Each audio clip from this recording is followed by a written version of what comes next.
like, I think if Seann William Scott was in this movie, who I love, but it wouldn't. I think this movie would be much worse because I think Seann William Scott in Goon has a large earnestness to him.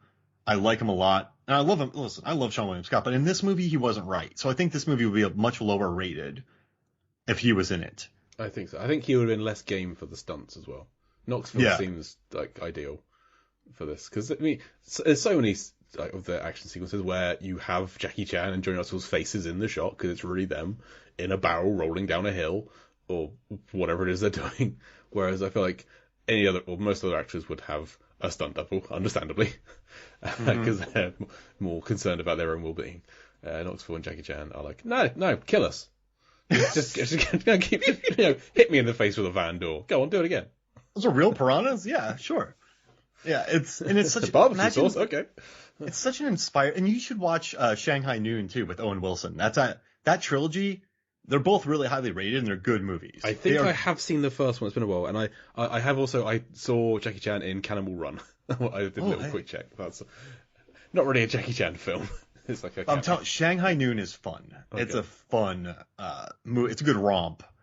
I wish I thought about putting these two in a better movie that had a Renny Harlin movie that he could control a la 12 Rounds, or he could control like one of his later films, like a Mindhunters. Let him have that. And then also too, this movie was $30 million to make. And that's once again Renny flexing his ability to stretch a budget. For sure. Like he knows how to draw out his money. Cause listen, you know what I love too? Like there's a scene when they're sitting on the pig rafts and then they pull out to a wide shot and you just show this massive lake that they're on. There's some pretty impressive, I like when Chan flips Knoxville over that fence post. They just made that up on the spot. There's some cheeky little bits in here that, I mean, I don't think many directors could get a $30 million movie that looks like this. No, yeah, with so much action, so many stunts. Absolutely not. Like they have a whole row of houses collapse. Yeah, we haven't even talked about that. Oh man, Rennie's funny. He's like, they have great seafood there. You have collapsing buildings. You have a rafting rapids scene. There's a foot chase. There's a car chase. There's a mud fight. A modern day Hollywood film. Any three of these scenes together would cost $30 million. Yeah, exactly. And I guess that's why I appreciate him as a filmmaker. I don't know. I just say what you want about the movies. You got to appreciate his ability to stretch a budget. This is complete off tangent, but think of The Holiday. The Holiday has $20 million of The Holiday was spent just on the visual effects for The Holiday. Man. So like $10 million of that was spent making fake CGI snow in the English town where it was shot because there was no snow in Kent. And then $10 million was spent on touching up the actors' faces so they looked better. Not at the actors' request, at Nancy Meyer's request. I understand it. This is all things I've learned on the Blank Check podcast I've listened to recently. So, like, 2/3 of the budget of the entirety of Skiptrace was spent on CGI for The Holiday. Wow. And Jack Black still creeps me out in that movie. That scene where he's going blah, blah, blah, blah, blah. Every scene he's in. He's trying to play the straight guy to Kate Winslet, and I'm like, this creeps me out. Not if he just played himself, that would have been better. But he's trying to play a guy who would date Kate Winslet, and he's really subdued in it. And it's just he's subdued until he's talking about film scores when he just turns into Jack Black. And like, maybe she had heard about these film scores before. It's not like he's talking about obscure ones. He's talking about it's like Jaws. He's talking about, Yeah, exactly. He's like, Skiptrace. Listen, this score, I love the score of Skiptrace. This is no one would say they love the score of Skiptrace. The score of Skiptrace is insane. It's insane. It is. The guy's name who did it too. Let's see. Where's the guy's name who did it? The music. He had a nickname. I have it in my notes here. But the guy who did the score had this crazy. Chan is the music by on IMDb. Yeah, but he had a nickname, and I'm trying to find it in my notes here because he wrote. And I also learned that Renny Harlin hates vertical blinds in this movie. Okay. But yeah, it's all right. I can find it. I'm just gonna keep talking out loud. Yeah. But yeah, he has a nickname. Oh gosh. But it's something like Headhunter. I don't know. But it's a very this score came from someone with that nickname very specifically. But yeah, it doesn't. I don't know if it works most of the time. But this movie made $130 million though, Jay. Yeah, worldwide. Yeah. This is a successful movie. And I still just can't understand why didn't it get a US release? It stars Johnny Knoxville and Jackie Chan. These are known people. Yeah, it would have. But I think this would have made like 11 million, probably, right? Yeah, but I mean, they wouldn't have needed to even advertise it. Just release it. I don't know how much. I would have gone and watched it in the theaters. Why not? But that's 130 million this movie made. This was a success. Yeah.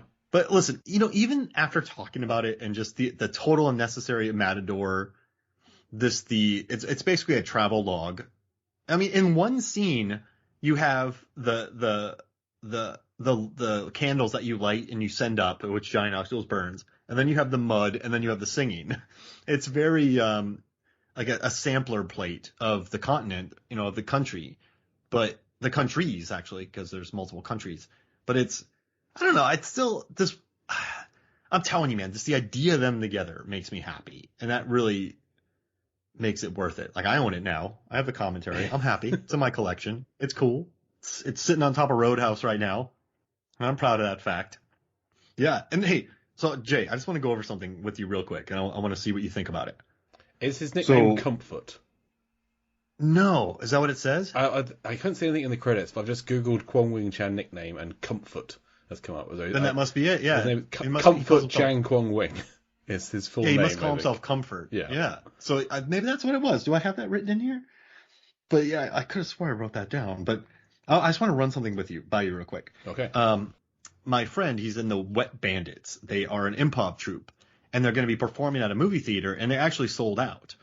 But they asked me for 5 movie clips, and they're just supposed to be a total surprise. I want to tell you the 5 movie clips that I picked. Okay. If one of them isn't Bella listening at the window in Deep Blue Sea 2, I don't know what we're talking about here. Oh my gosh. Oh my gosh. No, well, I did the kitchen fight in Deep Blue Sea. Okay. And then with him, and they're 90-second clips, so it ends with him saying, "You killed my bird." Okay. That's good. Yep, that's perfect. Then I did the pie eating scene from A Ghost Story. I haven't seen A Ghost Story, but I know. Rooney Mara grabs a pie and eats it for minutes, and it's only 90 seconds of that. I did the Nicole Kidman clip from Birth, where it's just the camera on her face for 2 minutes. What? No, please continue. All right, then I did the scene from Showdown Little Tokyo, where Brandon Lee looks at Dolph Lundgren and goes, "You have the largest penis I've ever seen on a man." And then Dolph goes, "Thanks."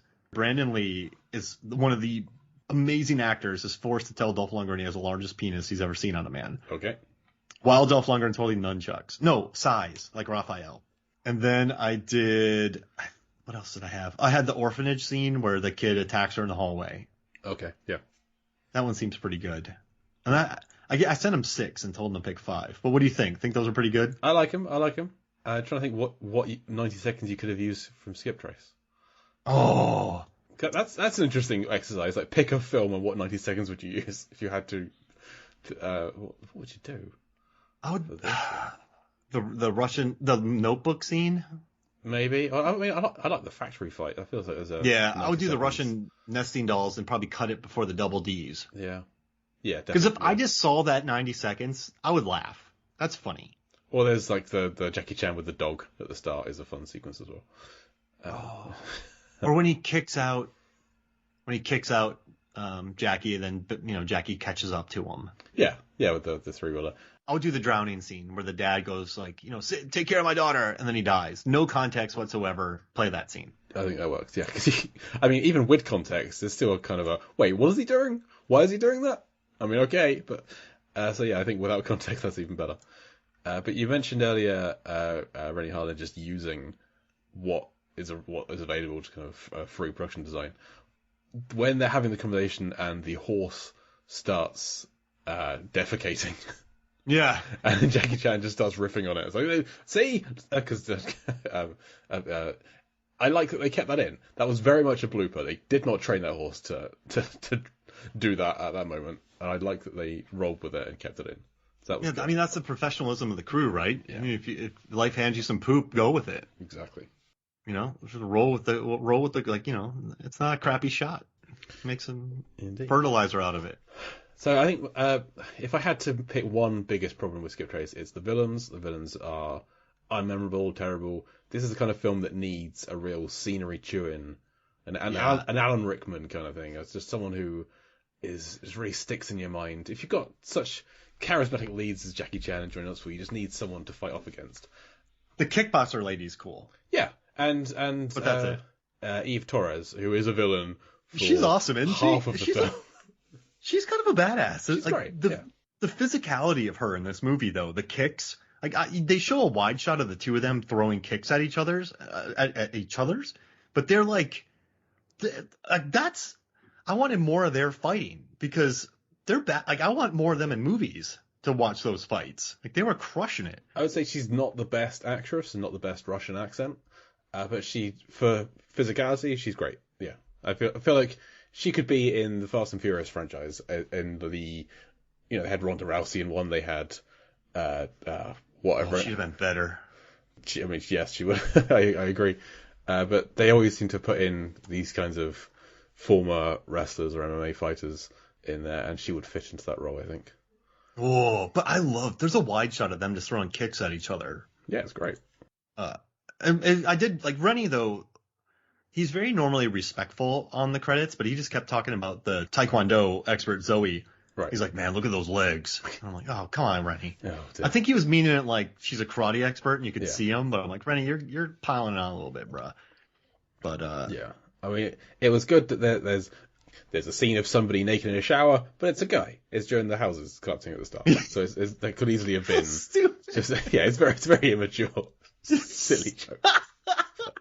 He's like, whoa.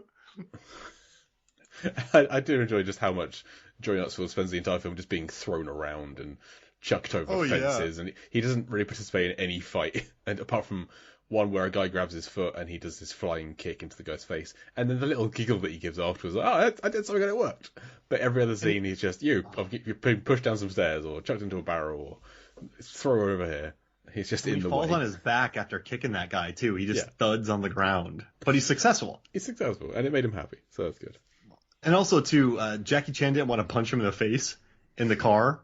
Yeah. Because that's not Jackie, but Renny's just like, come on, just do it. Just do it. Like he had to talk Jackie into punching Johnny in the face when he was being a brat in the car. And the only other note is the watch. The watch didn't really add up to anything.